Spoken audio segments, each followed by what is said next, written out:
The man realized that his girlfriend was about to break free from his control, so he immediately rushed to the place where his girlfriend was vacationing with her friends. The woman felt a bit awkward when she saw her boyfriend suddenly appear. She felt immediately awkward and forced herself to approach him. Well, I'm sure Alice will explain it all to me later.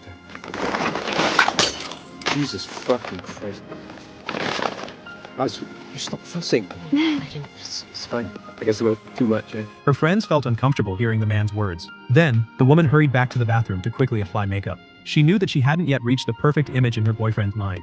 Then, Simon, as a guest, directly took the seat of honor at the dining table. This action revealed his habitual possessiveness and need for control. Faced with others' insistence, Simon picked up the newspaper. Alice saw this and casually threw the newspaper on the ground. Alice saw the girl on the newspaper. She gathered the courage to take out the lipstick she had found. She thought this could be helpful to the case. However, Simon denied her guess. Alice, darling, I really don't think anyone's going to care about this. Alice had no choice but to put the lipstick away. These words exposed Simon's true nature. He wanted to control Alice's thoughts and feelings. After the girls had cleaned the tableware, when Alice and Simon returned to the room, Simon's words brought Alice back to her previous state. How are we supposed to be happy together if we can't trust each other? Are you sorry for what you did? It's completely destabilizing when you do shit like this. It derails my work. I know, I'm sorry.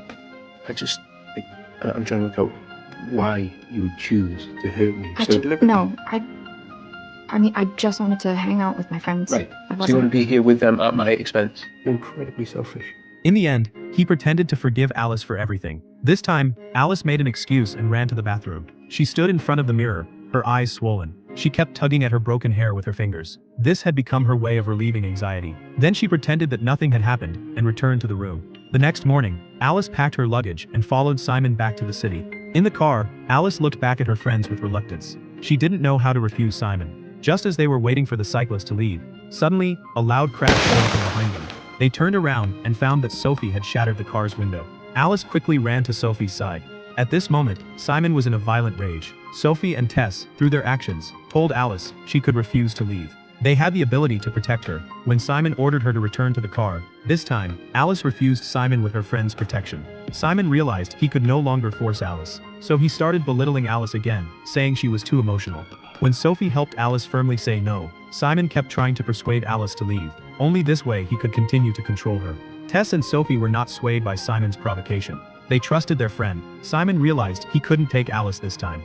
He had no choice but to throw her luggage out of the car. Then he drove off by himself. After Simon left, Alice finally breathed a sigh of relief. With the help of her good friends, she finally found herself again. She knew that only when she was with her friends could she be her truest self. The people who truly cared for her would never belittle her. Alice was very fortunate to have such friends.